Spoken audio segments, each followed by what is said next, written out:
On today's show, the Houston Rockets lose a heartbreaking, nail-biting game to the Milwaukee Bucks. They had so many chances to win this one down the stretch.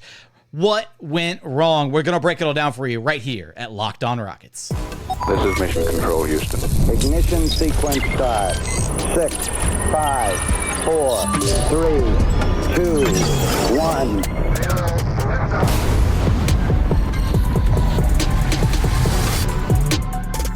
And the streak comes to an end at 5 games in a row. Rockets getting the 101-100 loss against the Milwaukee Bucks. Man, they should have won this game. What's up? Welcome to another edition of Locked On Rockets, your daily podcast home for everything Houston Rockets basketball. As always, I'm your host, Jackson Gatlin, native Houstonian and credentialed media member. I'm also the host of Locked On NBA Thursdays. Be sure to follow along wherever you listen to your podcasts or on YouTube. Just search Locked On Rockets, where the best way that you can help us grow our show is to listen every single day on a podcast platform of your choosing. Be sure to like and subscribe on YouTube. While you're there, drop us a comment.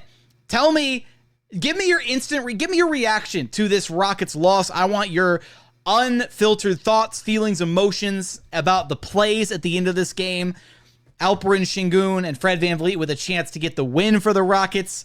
The Greek Freak stepping out of bounds on the final offense. Oh my God, so much in this game. Now, today's episode is brought to you by Prize Picks. Download the Prize Picks app and use code LOCKEDONNBA to get $50 instantly when you play your first $5. You don't even need to win to receive the $50 bonus. It's guaranteed. Prize Picks, run your game. And as always, thank you so much for making Locked On Rockets part of your day every single day, whether it's on your way to work, on your lunch break, in the gym. Thank you so much for being one of our awesome everydayers. Joining us now, because misery loves company, is none other than your weekly co-host, NBA draft enthusiast, and diehard Houston Rockets fan, Madison Moore. You can track down on Twitter at MadManLeaks. He's not too Hollywood for us after coining the Twin Terrors nickname. We got him back on the show here. And Madison, I'm sorry we couldn't talk about a more, well, it was, let's face it, it was a really exciting game, but damn if this wasn't heartbreaking the way this game ended. 101-100 final score against the Milwaukee Bucks. Rockets had every chance to win this game after being down by as many as 14. I mean, the final couple minutes there, they led by 100-94, and then they slowly watched that lead slip away. What did you see happening over those last couple of minutes? Honestly, I saw really a lot of inspiring basketball, honestly. I thought the execution was done very well throughout the game until the last play, as we will get more into. But I thought the Rockets competed hard. And overall throughout the entire game, I thought this was just an incredible opportunity for our young guys to get some real playoff level experience basketball, because this was a nail biter. This was a high intensity game. Yeah, this was a high intensity game. There was a whole lot of pressure, and our guys did not seem afraid of the moment. I felt like they were really aggressive. They were really trying to meet that moment, and they were locked in defensively. Unfortunately, there were some plays that didn't quite go our way throughout the games. Some missed shots that probably should have gone in. We got some good looks down this stretch.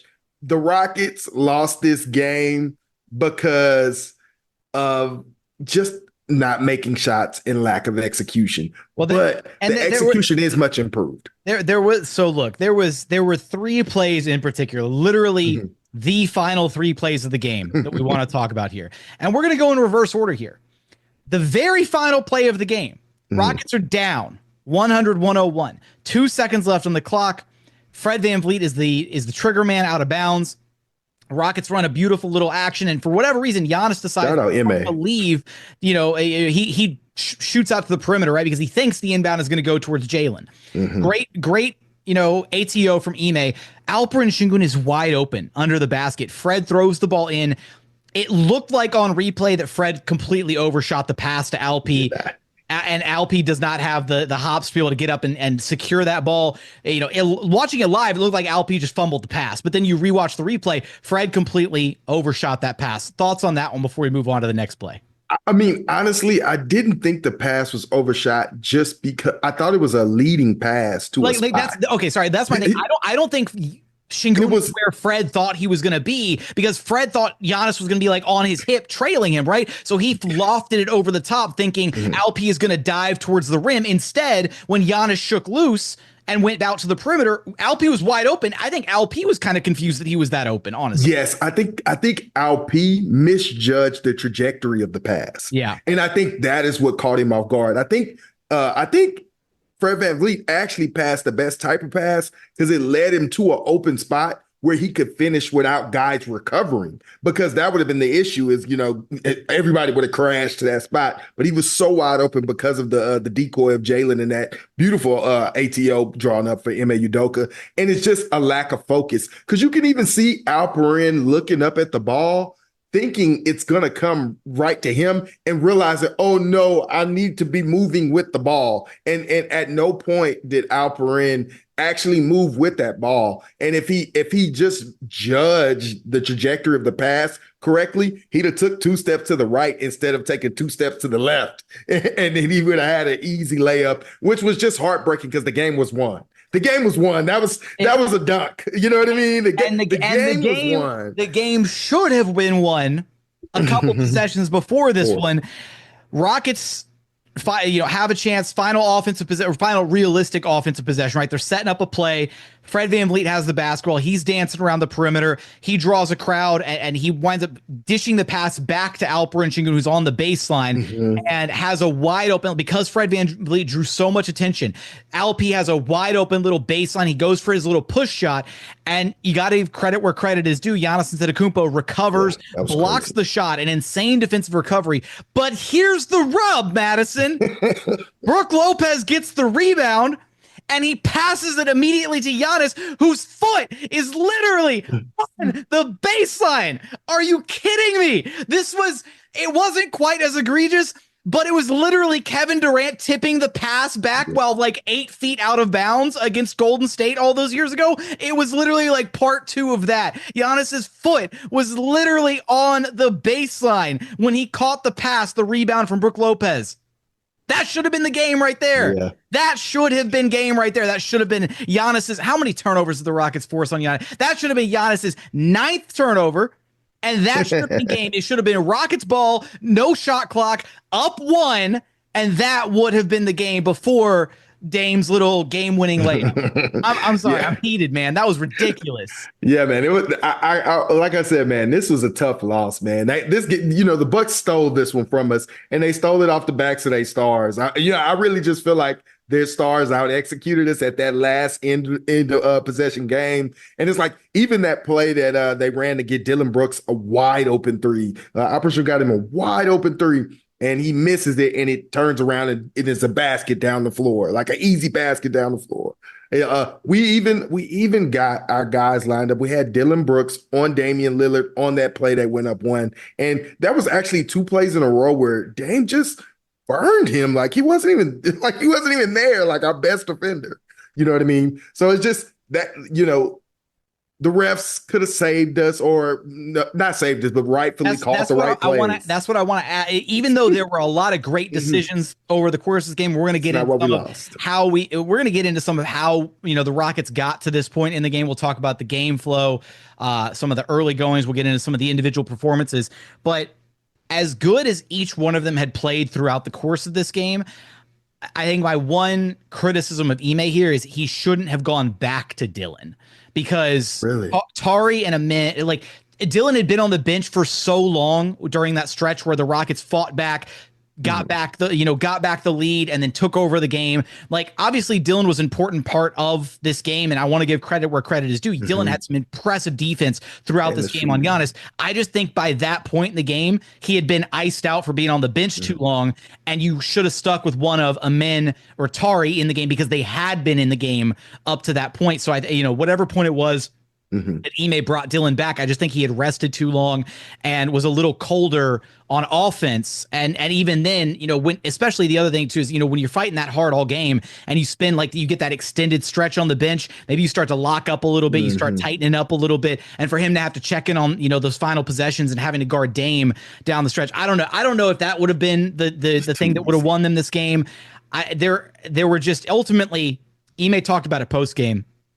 They did execute. They had a lot of good looks down the stretch. Jalen Green had a baseline midi that he missed. Alperen Sengun had his shot that he got blocked. Dillon Brooks had the wide open three. Fred VanVleet had the three where what's his name? AJ Green had fallen down. Like he was literally like Fred was wide open. No, we got the shot. 3-pointer. Like there were so many. There were at least 5 or 6 different attempts down the stretch. I mean, the Rockets were literally stuck on 100. For just under for about a minute and 58 of game time. They hit 100 with just under 2 minutes to go, and the Bucks pitched the shutout, man. Yeah, it's a tough loss. I honestly thought sucks. I wanted it really does suck, but I do think it's a silver lining. Like, man, the Rockets really competed. They really executed. I really like because honestly, we'll talk about it later, but nobody really was having a good game tonight. You know what I mean? Nobody had played well. Except in like the front half of the first quarter, you know what I mean? And nobody had played well until like the third quarter when Fred VanVleet came alive. But it's just like, man, we really struggled through this game. It was a nail biter. We fought tooth and nail, and I honestly thought we played well enough to win still. But these are the type of games when we're going to be a top 3 defensive team. These are the types of games we got to slog out and win. Unfortunately, we didn't execute quite well enough down the stretch. I.e. the Alperen Sengun play, which is the most consequential because it was the last one. We gotta make that play. It's a layup. I can't believe we don't make that play. It's a literal dunk, Jackson. Oh man, I know. It's a dunk. I know. Look, all right. And then it turned into just full. I would have rathered it just sailed out of bounds than the way they played patty cake with that ball. For the last 2 seconds. Okay. All right. Look, we got to talk about what led to this, disastrous end, this heartbreaking ending for the Rockets. We'll talk about, you'll get into the game flow, kind of the early big lead by the Rockets, Milwaukee Bucks coming back, some of the adjustments we saw throughout the game, as well as we got to talk about some of the individual performers in this one. Fred VanVleet with a monster third quarter, Jalen Green showing up in a big way in the fourth quarter, the Tari twins, so much more to get to. We're going to get there in just one moment. First, today's episode is brought to you by Prize Picks. So what is Prize Picks? It's the best place to get real money sports action with over 10 million members and billions of dollars in awarded winnings. Prize Picks has made daily fantasy sports accessible to everyone. You just pick more or less on at least 2 players for a shot to win 100 times your cash. Run your game all season long on Prize Picks. And look, Prize Picks puts their members first, so all withdrawals are fast, safe, and secure. When your picks hit, you can get your money in as quick as 15 minutes. Prize Picks even invented the flex play, which means you can still cash out if your lineup isn't perfect. You can double your money even if one of your picks doesn't hit. Sign up today and get $50 instantly when you play your first $5. You don't even need to win to receive the $50 bonus. It's guaranteed. So download the app today and use code LOCKEDONNBA to get $50 instantly after you play your first $5 lineup. Again, download the app, use code LOCKEDONNBA, get $50 instantly after your first $5 lineup. Prize Picks, run your game. And continuing on here at Locked On Rockets, your daily podcast home for everything Houston Rockets basketball. All right, Madison, this game, to start this game, it looked like the Rockets were getting ready to dog walk the Bucks for the first few minutes of this game. They went up 13 in the first 2-3 minutes, whatever it was. I mean, I think it was at one point like a 14-1 starting score or 15-2 or something. I mean, they had a 13-point lead early in the first quarter. And then Dillon Brooks picked up those 2 super quick fouls and had to sit down for the rest of the quarter. And that, I think Dillon moving to the bench is what kind of immediately changed the complexion of this game, because as good as Tari Eason is defensively, Dillon was doing a fantastic job walling up on Giannis and buying time basically for the help to come over. And the Rockets were like, nah, we're going to make literally anybody but Giannis beat us. And credit to Giannis where credit is due. He only had 4 assists in this game, but he made a lot of the right reads to get out of traps over the course of the game. So the Rockets did force literally anybody else to beat them, and the numbers would have suggested that would have been possible. But Brook Lopez, who was shooting 30% from 3 coming into this game, drained everything he took early in this game. He had 4 first half threes or something? Yeah, no, I think I don't know what he finished with. We have to check the Finished box 5 of score. 8 from 5 of downtown. 8. I was like, I know he It hit was a 5. lot better in the second. Like they did much better job putting bodies to him in the second half. But dude, Brook Lopez and Gary Trent Jr., I think it was both of them in that first And quarter. they have been terrible all year shooting from three. Like these guys had not shown up for them. I mean, Gary Trent Jr. should be a starter, but that's just how poor he shot the ball this year. And it was just amazing that, of course, when they play the Rockets, these guys want to catch fire. They want to be their own selves. Bro, they were lights out. And that's what got them back in this game is they were able to knock down threes. The others actually showed up. Now, I think we actually did a really good job on Dame throughout the game, but the others just really showed up at timely threes. I thought their bench, Gary Trent Jr. and I forget the point guard's name, but he hit a couple threes too. But they are two. Dillon Wright. Yeah, Dillon Wright. And they are like some really good kind of scrappy defenders. And I thought their defense disrupted our offense. They started limiting our second chance points, which we live on. Alperen Sengun and Jabari Smith really live in that paint. The Terra Twins live in that paint. And they really they did a good job of matching that energy and really blunting our stuff. And that allowed a big part of it was the defense by Brook Lopez in the middle. He altered a lot of shots in this game. Mm-hmm. He was, I mean, and that was the bigger issues when the Rockets did fall behind. And then when they were trying to dig themselves back out of that hole, it didn't really work until they started really attacking Brook Lopez and pulling him out of the paint. That was the thing that really kind of unlocked things for this Rockets team, especially there in that third quarter. When Fred got on his big run, Fred was playing some of the best basketball I've ever seen him play in a Rockets in that third quarter. Dude was everywhere, was facilitating, was scoring at an elite clip. He had 17. How many did he finish with? 26 points. He had 17 of his 26 points in that third quarter to help mount the Rockets comeback and get them to a one possession game by the end of the third. I mean, Fred was sensational and he was doing all kinds of, probe the lane, bring Brook Lopez out on a switch, then feed it down to Sengun or take him off the dribble. He had so many great moves, so many great moments in that third quarter, man. Yeah, and Fred is still finishing at the rim, man. Look, we're still seeing Fred. He's getting to the rim and he's finishing over there. I mean, I think Fred has really upped his game as of late. We all knew that the Fred, Fred had been struggling from the field, and we knew that wouldn't last for long. I still don't think he had a great shooting game, but his aggressiveness alone and the way he's been able to weaponize his downhill ability to get Sengun involved. Like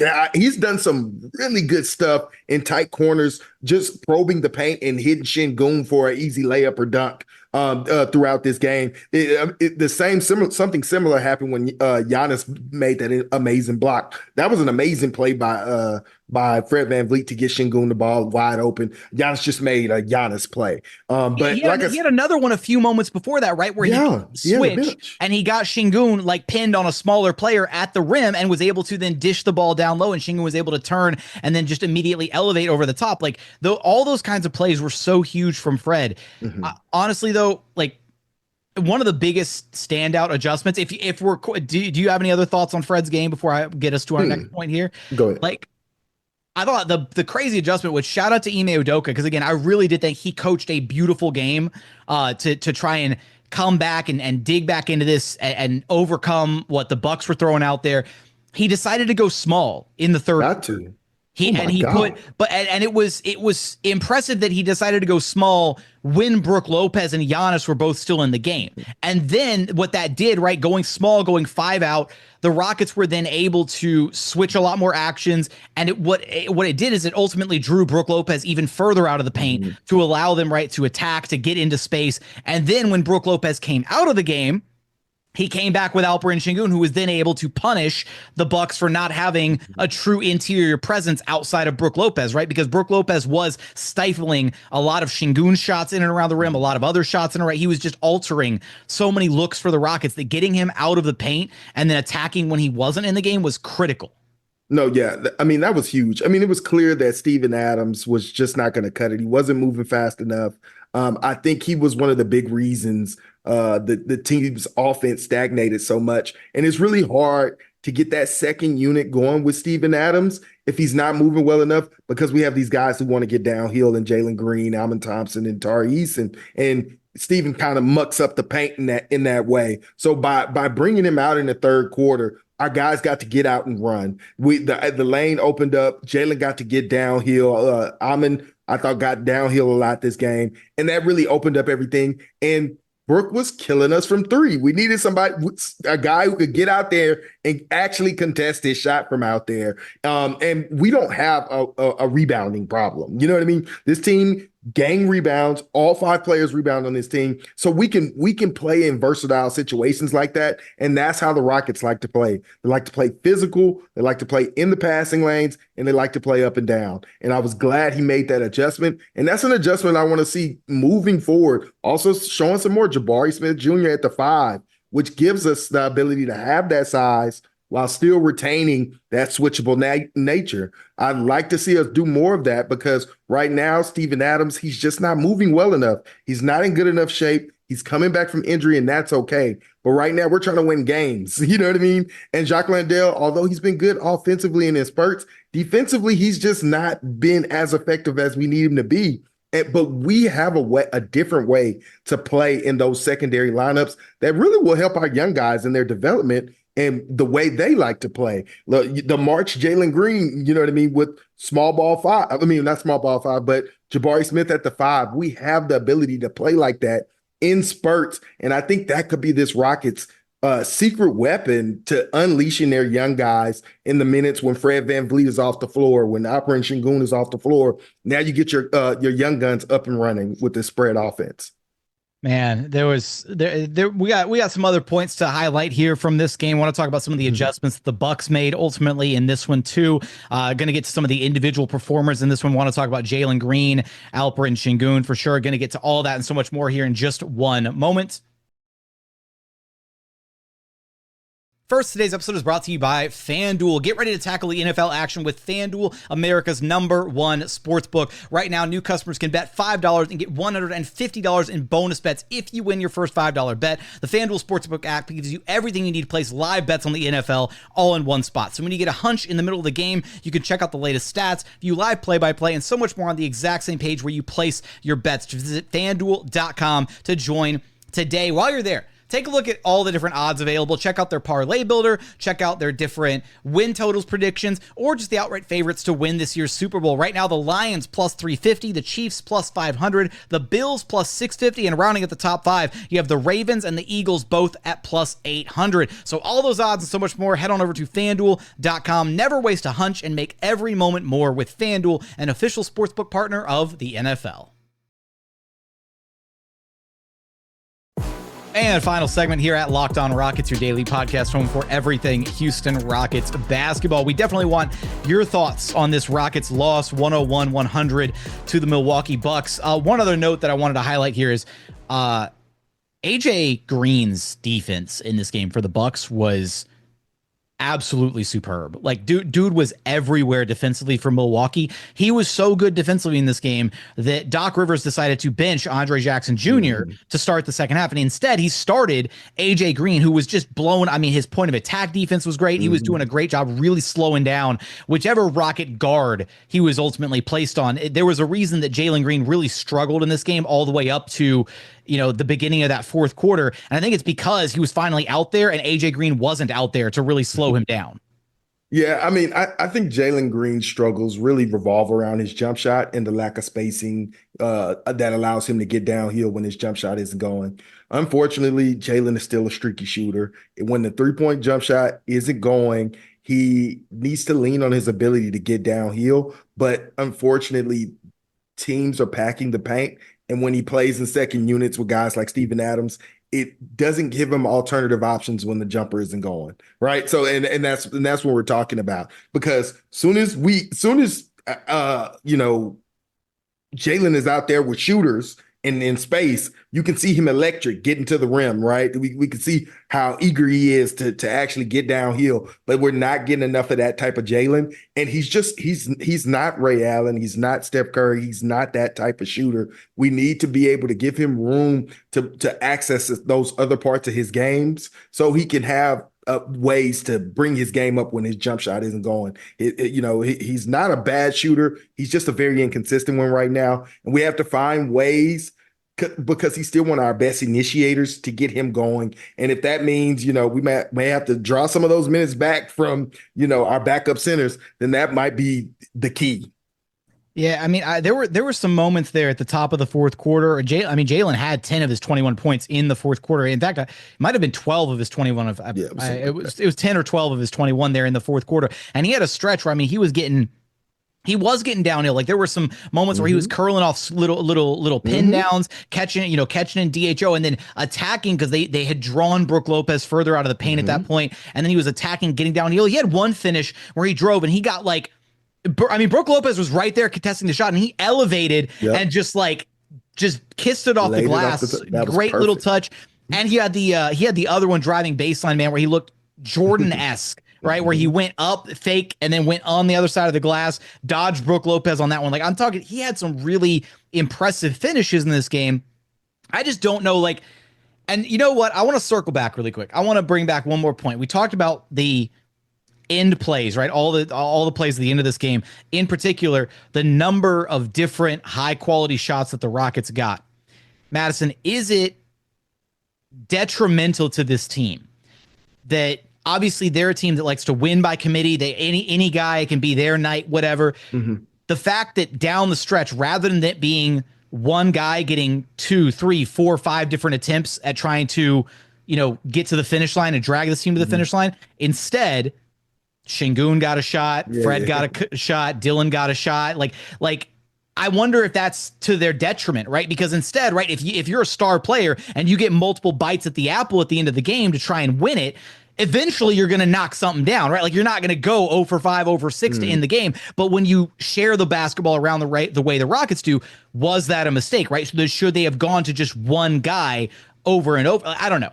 I'm just spitballing. No, I mean, I hear what you're saying. You get the point that I'm trying to make, right? Okay. Yes, I hear what you're saying. It's like we should have a clear action that we want to get to over and over again during the games, and this should be the ball in Alperen Sengun or Jalen Green's hand in the pick and roll, and that's what we do in our bread and butter. And I honestly think that is most of the time our go-to actions. It really depends on who has it going in the game, and I think they went to Jalen a lot of the quarter during that, but then I think the Bucks made some adjustments and they start packing and crowding in areas. And so then we had to kind of diversify. But I also thought they went back to it later, but they just defended those first actions really well. And Jalen does this thing where he gives the ball away and tries to make a cut. Right. And then the play is over. You know what I mean? For him. And they have to go to Dillon Brooks now in the corner where he's going to take this contested or, midi or whatever. But I do think we are doing it the right way.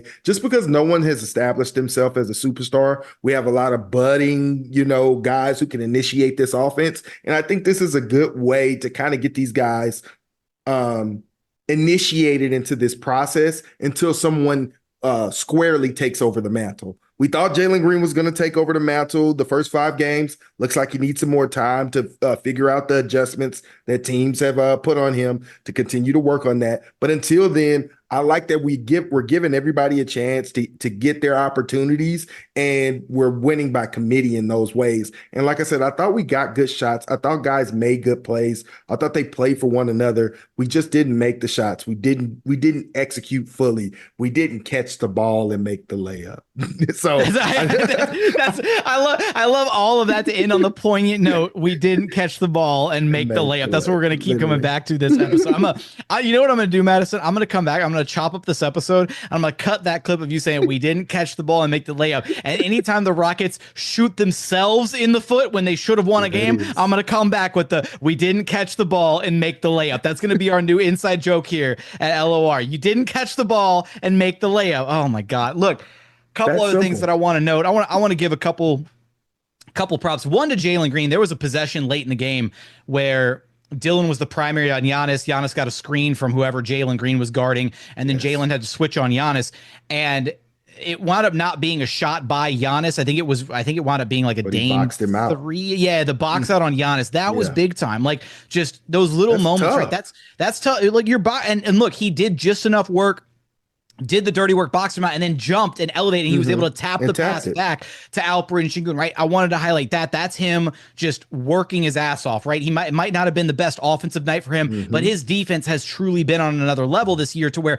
even though his shooting has regressed, even though he's actually having the worst shooting start to his career now in 4 years, like his shooting percentages are bad again, but he's keeping himself on the floor by being a playmaker, making the right reads, still hitting some tough shots occasionally, and then also the defense. Like, that's how he's staying on the floor now, as opposed to last season when he wouldn't be on the games in crunch time because of the offensive struggles. So wanted to really highlight that.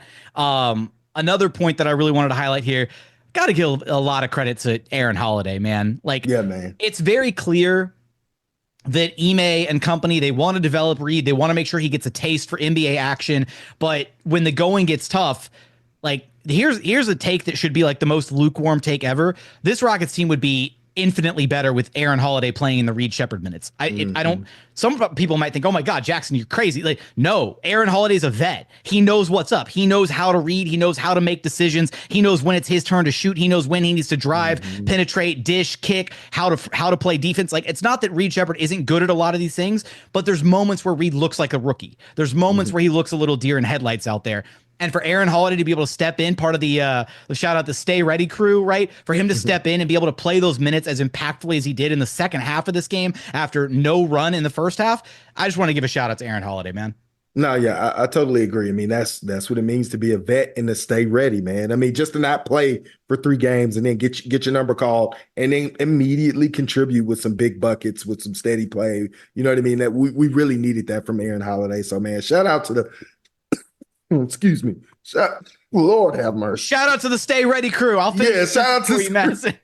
I got you. No, look. This ain't quite Madison's flu game, but he's toughing it out for us because we had to talk about this Rockets game. Look, I don't think I have any other final thoughts. I'm trying to make sure there's anybody on the roster or anything in my game notes that I want to highlight here. Anything else? Got to shout out the Terra Twins. I mean, I thought just to touch on the Terra Twins, I thought they did their thing. I thought they kept Dame in check for the most of the night, especially Ime. And I thought Tari and Ime, of course, were disruptive, and they were a part of some of the big runs, especially at the top of the fourth.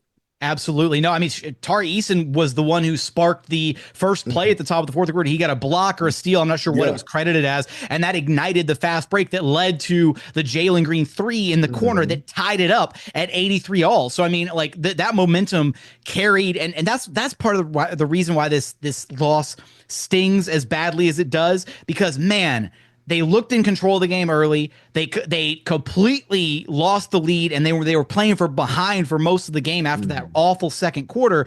But they clawed their way back in.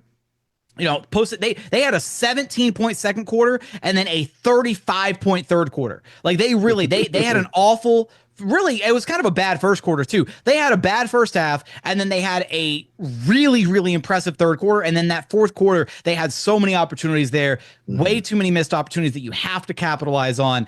But that's just sometimes how the cookie crumbles. Look, we know this Rockets team is going to look at film. They're going to adjust. They're going to figure out what went wrong. And they're going to come back on Wednesday night against the Pacers. And I think they'll take care of business against Indiana. But on that note, we want to hear from you guys. We want your thoughts after this Rockets loss, this heartbreaking loss to the Milwaukee Bucks, 101-100. Let us know your thoughts in the YouTube comments. Madison, you know the drill. Let everybody know where to track you down at. You can find me on Twitter at MadmanLeaks. Come talk Rockets basketball and NBA draft. And that's going to do it for another edition of Locked On Rockets. As always, thanks so much for checking out the show. Remember, the best way you can help us grow our show is to listen every single day on a podcast platform of your choosing. Like and subscribe on YouTube. Drop us a comment while you're there. Subscribe to the new daily Locked On Rockets newsletter. But as always, thank you so much for watching. Thank you so much for listening. We look forward to having you back right here at Locked On Rockets, your daily podcast home for everything Houston Rockets basketball.